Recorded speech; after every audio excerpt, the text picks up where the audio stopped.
성도 여러분 안녕하십니까?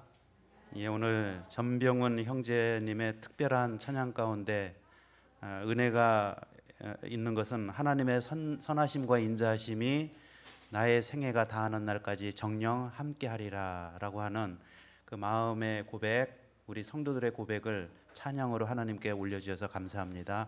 하나님의 귀한 약속이 우리 성도들의 삶 가운데 그대로 실현됨으로 전적으로 하나님께 맡기는 자에게 함께 하시는 하나님의 축복이 생애 가운데 함께 하기를 바랍니다. 저는 오늘 말씀의 제목을 성도들의 삶에 개입하고 계시는 하나님이라고 하는 제목으로 여러분들과 함께 말씀을 나누도록 하겠습니다. 제목을 따라해 주시기를 바랍니다. 성도들의 삶에 개입하고 계시는 하나님. 주제절은 시편 141편 1절입니다. 제가 봉독해 드리겠습니다. 여호와여, 내가 주를 불러싸우니 속히 내게 오시옵소서. 내가 주께 부르짖을 때에 내 음성에 귀를 기울이소서. 누군가가 나의 삶에 개입하는 것에 대해서 여러분은 어떻게 생각하십니까? 여러분은 내 삶에 누군가가 개입하는 것을 좋게 받아들이시는 편이십니까? 아니면 내 삶에 왜 끼어들어? 이렇게 생각하는 편입니까? 오늘 다윗은 시편 141편 1절에서 하나님이여 속히 내게 오시옵소서라고 간구하며 하나님께서 자신의 삶에 개입해 주시기를 간구하는 마음을 시를 통해서 표현을 하고 있습니다. 다윗이 하나님의 개입을 원하는 데는 이유가 있습니다. 그 이유가 무엇이었을까요? 시편 139편 17절에 보면은 같이 읽겠습니다. 시작. 하나님이여, 주의 생각이 내게 어찌 그리 보배로우신지요, 그 수가 어찌 그리 많은지요. 여러분, 다윗은 하나님께서 다윗 자신의 삶에 대해서 많은 묘수를 가지고 계시다 이렇게 믿고 있었습니다. 여러분, 묘수가 많다고 하는 것은 해결책이 많다는 것이고 답을 하나님께서 가지고 계시다는 이야기입니다. 그래서 하나님께서 자신의 삶에 개입하셔야 더 좋은 삶을 살아갈 수 있다, 더 나은 삶으로 변화될 수 있다라고 믿었던 다윗은 하나님께서 본인의 삶에 개입해 주시기를 간절히 바라는 마음으로 시편을 기록을 했던 것입니다. 다윗은 인생을 되돌아보며 본인이 원했든지 때로는 본인이 원하지 않았든지 하나님께서 개입하여 주신 것에 관하여 먼 훗날 감사하는 마음을 갖게 되었습니다. 오늘은 다윗의 삶 가운데 나타난 하나님의 개입하심의 경우가 여러 경우가 있었는데 그 중에서 두 가지만 여러분들과 함께 살펴보도록 하겠습니다. 첫 번째, 하나님의 개입하심 첫 번째는 광야에 거친 짐승 대신 광야에 거친 이방인 골리앗을 물리치는 그때 하나님께서 다윗의 삶에 개입을 하셨습니다. 사무엘상 17장 45절을 읽겠습니다. 시작. 다윗이 블레셋 사람에게 이르되 너는 칼과 창과 단창으로 내게 나아오거니와 나는 만군의 여호와의 이름 곧 내가 모욕하는 이스라엘 군대의 하나님의 이름으로 내게 나아가노라.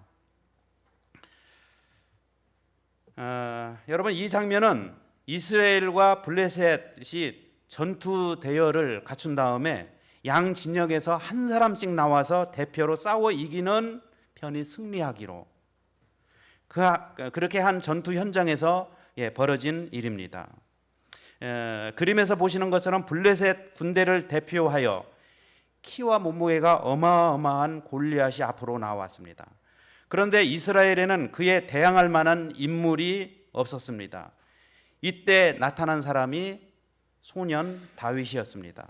정말 다윗은 그 왜소한 키, 골리앗과 다윗의 서로 서 있는 모습은 어떻게 보면은 바위와 돌멩이로 비유를 할 수가 있었습니다. 다윗에게는 칼도 없었고 창도 없었습니다. 오직 그의 손에는 작은 돌멩이와 그 다음에 물매만이 주어져 있었습니다. 그리고 다윗에게는 이스라엘 군대의 하나님의 이름을 가지고 있었습니다. 여기서 이스라엘 군대의 하나님의 이름, 여러분 이 하나님의 이름이 뭐냐면요, 하나님의 개입하심이었습니다. 이 다윗은 골리앗과의 싸움에서 하나님의 개입하심을 믿고 앞으로 나아간 것입니다. 사무엘상 17장 49절에서 51절에 보면은 그 결과가 어떻게 됐을까요? 하나님께서 개입하신 그 결과 같이 읽어보겠습니다. 시작. 손을 주머니에 넣어 돌을 가지고 물매로 던지어 블레셋 사람의 이마를 치매 돌이 그의 이마에 박히니 땅에 엎드려지니라. 다윗이 이같이 물매와 돌로 블레셋 사람을 이기고 그를 쳐 죽었으나 자기 손에는 칼이 없었더라. 블레셋 사람들이 자기 용사의 죽음을 보고 도망하는지라. 저는 이 장면을 생각을 하면은 정말 하나님께서는 꼭 필요할 때에 개입하고 계시는구나 하는 것을 다시 한번 느끼게 됩니다. 여러분, 우리가 원하든 원치 않든지 간에 하나님께서는 이때에는 내가 개입하는 것이 낫겠다라고 판단이 되면 하나님께서는 우리의 삶 가운데 개입을 하십니다. 그런데 그 하나님의 개입하심의 결과는 좋은 결과를 가져온다라고 하는 것을 우리는 믿게 됩니다. 여러분 아시는 것처럼 이 평소에 다윗은 물매와 작은 돌을 어디에 사용을 했습니까? 광야에서 늑대나 일이나 곰이나 이런 거친 광야의 짐승들로부터 양을 보호하는 데 사용을 해 왔습니다. 그런데 하나님께서 이 물매를, 이 돌멩이 다섯을 어디에 이용을 하셨어요? 지금까지는 거친 광야에 짐승을 몰아내는 데 사용을 했지만 하나님의 개입하심은 그 돌멩이들과 물매로 이방의 거친 하나님을 모욕하는 그 블레셋, 그 거친 사람, 여러분 골리앗을 쳐부시는데 사용을 할 수 있도록 하나님께서 다윗에게 개입을 하셨다고 하는 것입니다. 이 다윗의 머릿속에는 물매와 돌멩이로 광야의 거친 짐승을 막아내는 일만 생각을 하고 있었을 것입니다. 그런데 하나님께서는 개입을 하시니까 광야의 거친 짐승보다 더한 광야의 이방인의 그 나라를 이겨내는데 사용을 하셨다고 하는 것입니다. 과거에는 돌멩이로 광야의 거친 짐승을, 이제는 돌멩이로 광야의 거친 이방인을. 여러분 하나님의 개입하심은 이 돌멩이로 바위를 깨뜨릴 수 있게 하셨다는 거죠. 여기서 말하는 작은 돌멩이는 누굽니까? 다윗. 저 오른쪽에 있는 큰 바위는요, 골리앗을 의미를 하는데 하나님의 개입하심은, 여러분 하나님의 개입하심은 돌멩이가 바위를 이겨내도록 물리치도록 하는데 사용을 하는 것다는 것을 기억하시고, 하나님께서는 우리에게 꼭 필요할 때 이렇게 개입하셔서 우리로 하여금 승리를 가져다 주게 하시는 하나님이십니다. 혹시 저와 여러분들이 살아가면서 어려움 가운데 처해 계십니까? 이럴 때일수록 하나님 저의 삶에 개입해 달라고 기도하시고, 어쩌면 돌멩이같이 정말 작고 작은 연약한 아무짝에도 쓸모없다고 생각되는 저와 여러분들의 삶에 하나님께서 개입하심으로 말미암아 수많은 바위처럼 보이는 문제들을 이겨낼 수 있는 힘을 하나님께서 주시겠다고 약속을 하고 계십니다. 그래서 다윗은 그날 하나님의 개입하심으로 말미암아 승리를 경험을 하였다는 것을 우리는 기억을 해야 되겠습니다. 그리고 두 번째, 하나님의 또 다른 개입하심은 나단 선지자를 통하여 다윗의 죄를 지적을 할 때에 하나님께서는 다윗의 삶 가운데 개입을 하셨습니다. 사무엘하 12장 1절에서 5절 말씀을 같이 읽어 보겠습니다. 자, 시작. 여호와께서 나단을 다윗에게 보내시니 그가 다윗에게 가서 그에게 이르되 한 성읍에 두 사람이 있는데 한 사람은 부하고 한 사람은 가난하니 그 부한 사람은 양과 소가 심이 많으나 가난한 사람은 아무것도 없고 자기가 사서 기르는 작은 암양 새끼 한 마리 뿐이라. 어떤 행인이 그 부자에게 오매 부자가 자기의 양과 소를 아껴 잡지 아니하고 가난한 사람의 양 새끼를 빼앗아다가 잡았나이다 하니 다윗이 이르되 여호와의 계심을 두고 맹세하노니 이 일을 행한 그 사람은 마땅히 죽을지라. 여러분께서는 이 이야기를 잘 알고 계십니다.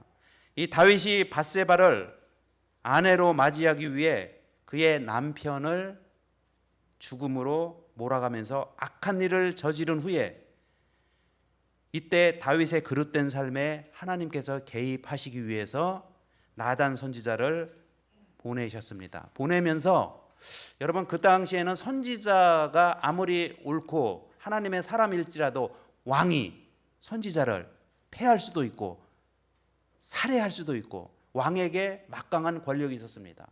그래서 이게 조심스럽게 나단 선지자는 이 악한 일을 저지른 또 그릇된 길을 걸어가고 있는 다윗에게 다가가 한 비유의 이야기를 합니다. 간접적으로 왕의 죄를 지적을 하고 있는 것입니다. 양의 비유지요. 여러분, 여기에 보면은 양 한 마리가 있고 양 100마리가 있습니다. 한 성읍에 두 사람이 살고 있었었는데 한 사람은 양과 소가 양이 엄청나게 많은 100마리 이상을 가지고 있는 사람이 있었고요. 한 사람에게는 오직 암양 새끼 한 마리를 가지고 있는 사람이 살고 있었습니다. 그런데 어떤 한 사람이 이 부자의 집에 방문을 하게 되었습니다. 집에 몇 마리가 있어요? 양이 100마리가 있어요. 그러면 누구 것을 잡아서 그 손님을 대접해야 되겠습니까? 본인에게 있는 100마리 중에서 한 마리를 잡아서 양을 대접을 해야 되는데 자기의 양을 아끼는 마음으로 또 자기의 소욕을 위하여 이웃집에 있는 양 한 마리만 가지고 있는 그 사람에게 가서 그 암양의 새끼를 빼앗아 그것을 잡아 본인에게 방문한 손님을 대접을 했다, 이렇게 말하고 있습니다. 그러면서 왕에게 묻는 거예요. 이런 일을 저지른 그 사람을 어떻게 생각하십니까? 이때 다윗이 뭐라고 얘기합니까? 그런 사람은 죽어 마땅하다. 이 말을 누가 했어요? 나단이 했습니까? 다윗이 했습니까? 다윗은요 가능성이 정말 있는 사람이었어요. 그 얘기를 듣고 나니까 물론 자기 자신을 이야기하고 있는지는 몰랐을 거예요. 그러나 분명한 것은 사리분별력은 확실하게 있었다는 것이지요. 그 사람은 마땅히 죽어야 된다. 이 얘기를 듣자마자 사무엘상 12장 7절에 보면은 하나님께서 나단을 통해서 다윗에게 뭐라고 얘기하고 있습니까? 당신이 그 사람이다. 이 말씀은 뭘까요? 당신은 어떤 사람이라는 거예요? 죽어 마땅한 사람이 바로 당신이다. 그 얘기를 듣고 나니까 양의 비유를 다윗은 이해를 할 수가 있었습니다.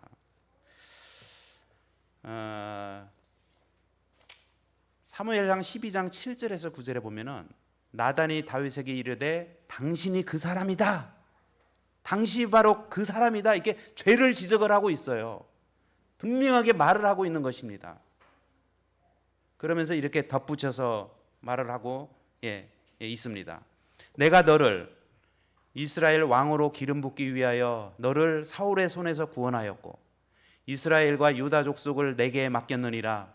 만일 그것이 부족하였을 것 같으면 내가 내게 이것저것을 더 주었으리라. 그러한데 어찌하여 내가 여호와의 말씀을 업신여기고 나보기에 악을 행하였느냐? 내가 칼로 햇사람 우리야를 치되 암몬 자손의 칼로 죽이고 그의 아내를 빼앗아 내 아내로 삼았도다. 여러분, 목사와 복음교육자에게 보내는 거면 21페이지에 이렇게 말씀을 하고 있어요. 자, 같이 읽겠습니다. 시작.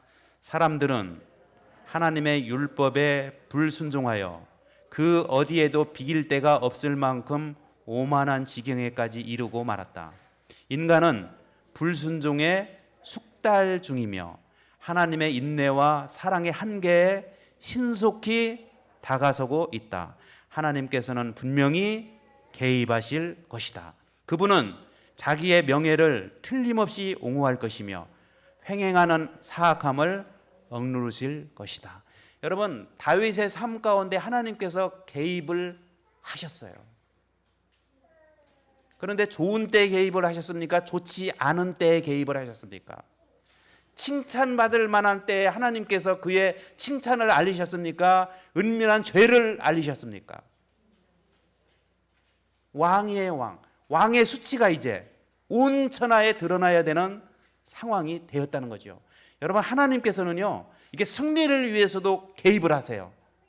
우리의 삶 가운데 승리를 위해서도 개입을 하시지만은 때로는 하나님께서 우리가 그릇된 길로 갈 때는 그 그릇된 길을 고치도록 하기 위해서 하나님께서는 우리의 삶에 개입도 하신다는 것입니다. 이 다윗은 나단 선지자를 통해 자신의 삶에 개입하셔서 죄를 신랄하게 지적하고 계시는 하나님을 어떻게 대했을까요? 사무엘상 12장 15절부터 읽어보겠습니다. 이제 하나님께서 개입하시면서 선지자를 통해서 말씀을 하셨어요. 이때 뭐라고 되어 있습니까? 읽겠습니다. 시작. 나단이 자기 집으로 돌아가니라. 나단은요, 하나님께서 말씀하신 것을 그대로 전하고 이제 본인의 집으로 돌아갔어요. 우리아의 아내가 다윗에게 낳은 아이를 여호와께서 치심에 심히 알런지라. 다윗이 그 아이를 위하여 하나님께 간구하되 다윗이 금식하고 안에 들어가서 밤새도록 땅에 엎드렸으니 그 집의 늙은 자들이 그 곁에 서서 다윗을 땅에서 일으키려 하되 왕이 듣지 아니하고 그들과 더불어 먹지도 아니하더라. 이래 만에 그 아이가 죽으니라. 여러분, 이제 그렇게 해서 태어난 그 아이가 이래 만에 어떻게 됐어요? 죽게 되었습니다.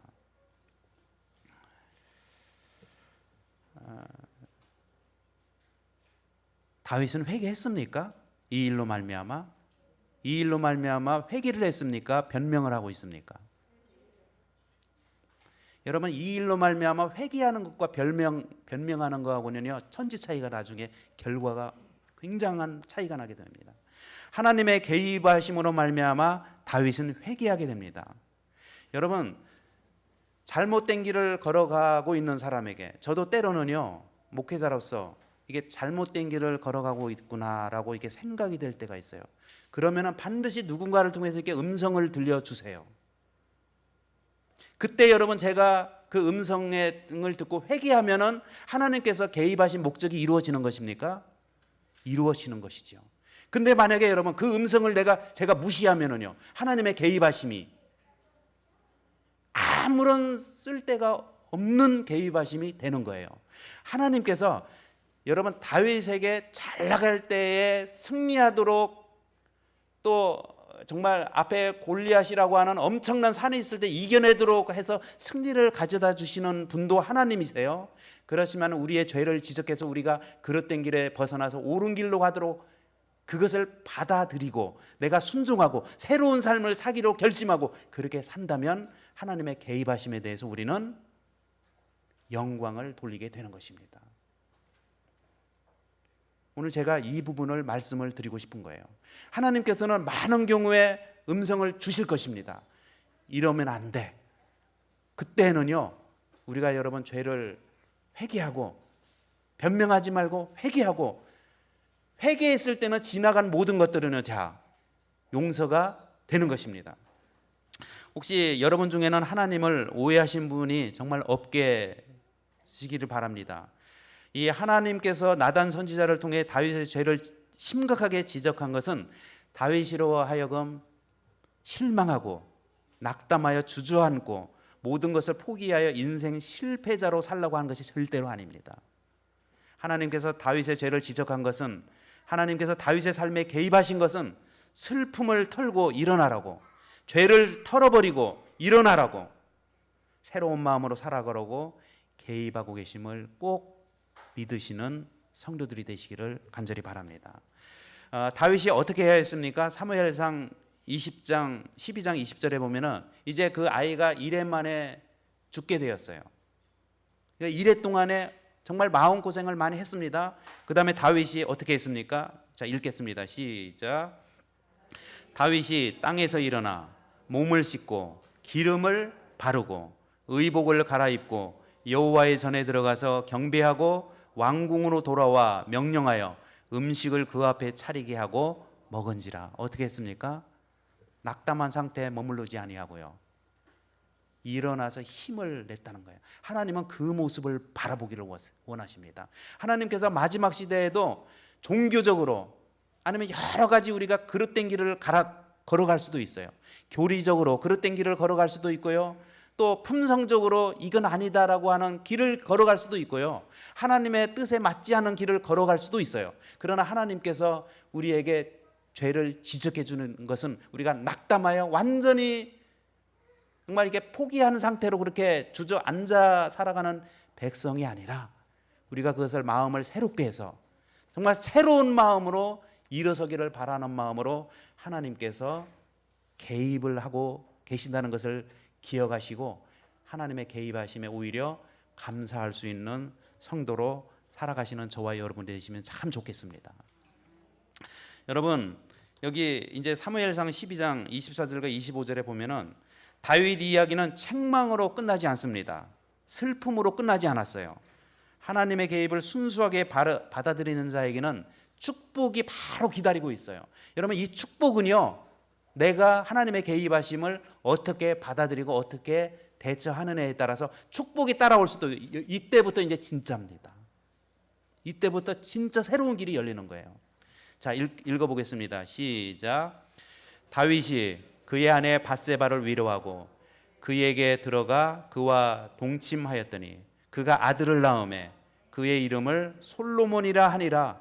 여호와께서 그를 사랑하사 선지자 나단을 보내 그의 이름을 여디디야라 하시니 이는 여호와께서 사랑하셨기 때문이더라.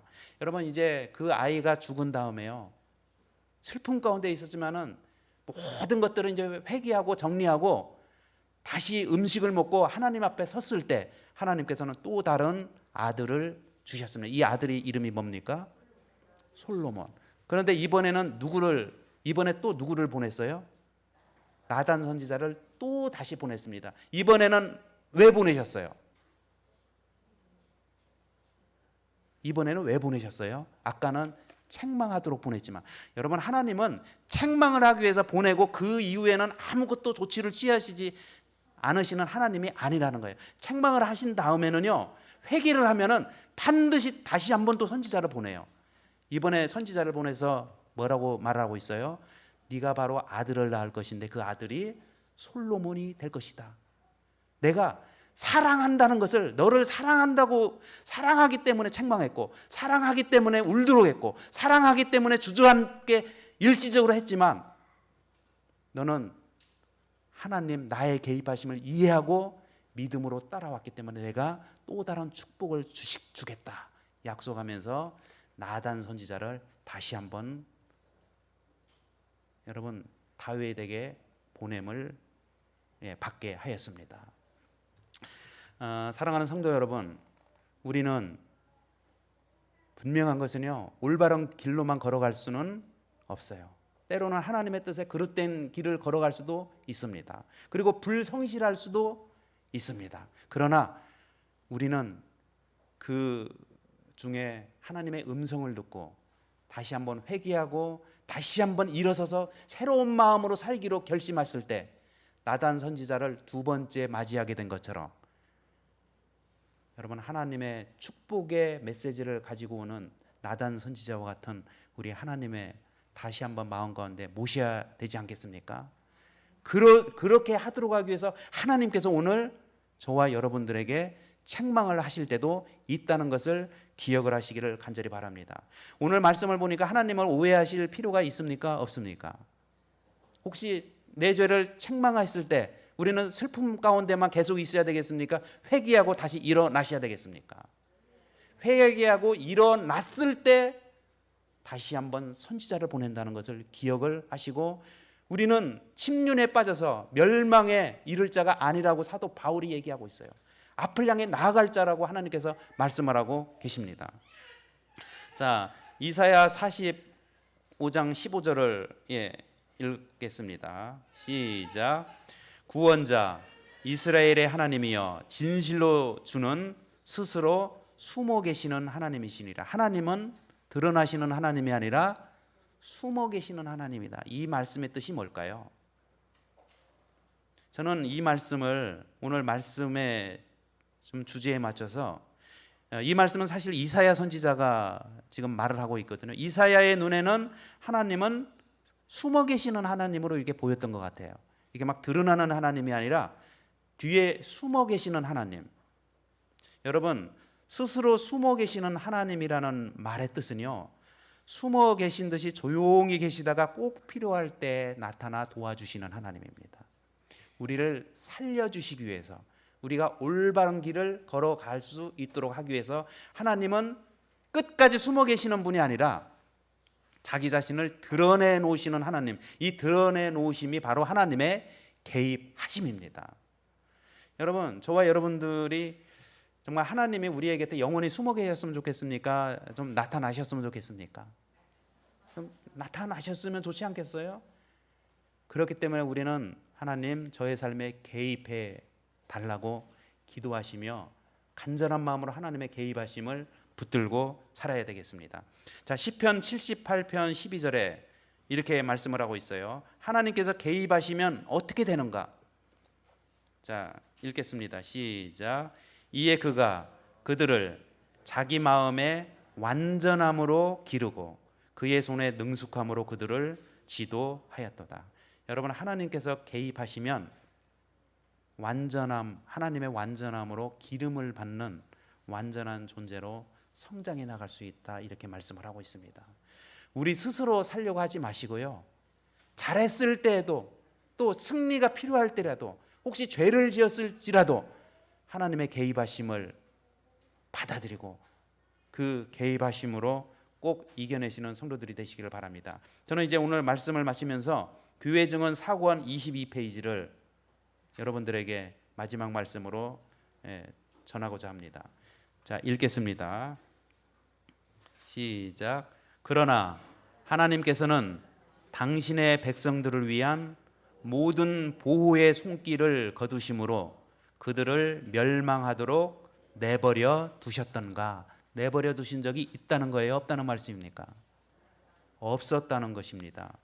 그분께서는 그들에게 위험을 경고하지 아니하셨으며 그들의 원수들로부터 구원하지 아니하셨던가? 여러분, 다윗이 위험했습니까? 아까 양의 비유를 우리가 알았잖아요.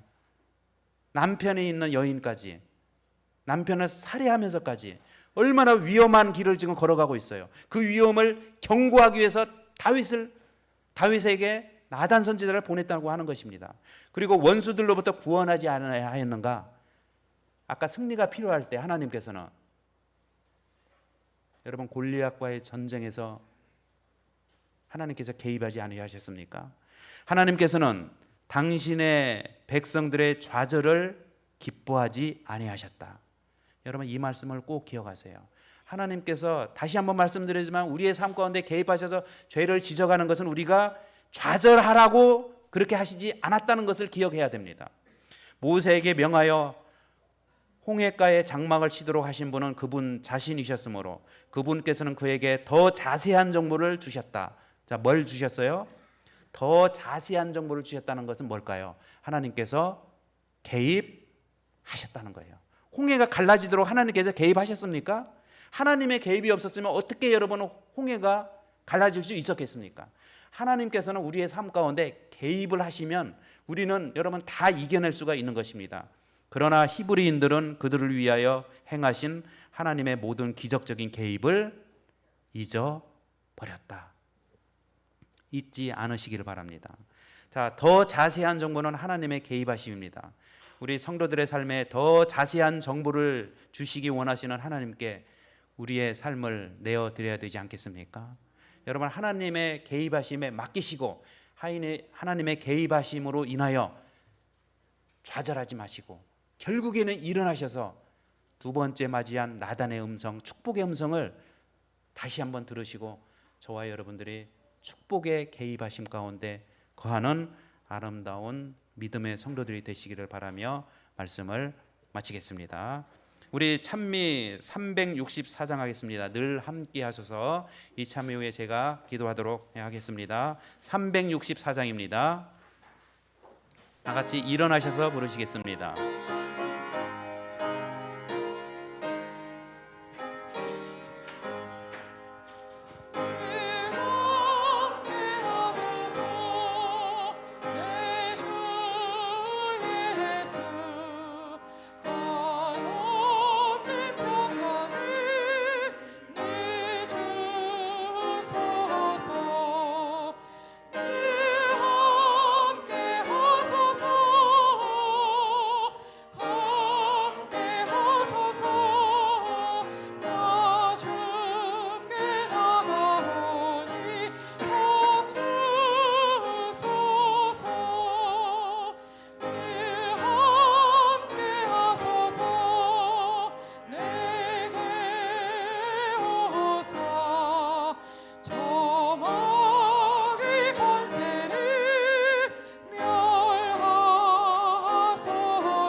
사랑과 은혜가 충만하신 아버지 하나님, 저희들 하나님의 개입하심을 필요로 하는 연약한 존재들입니다.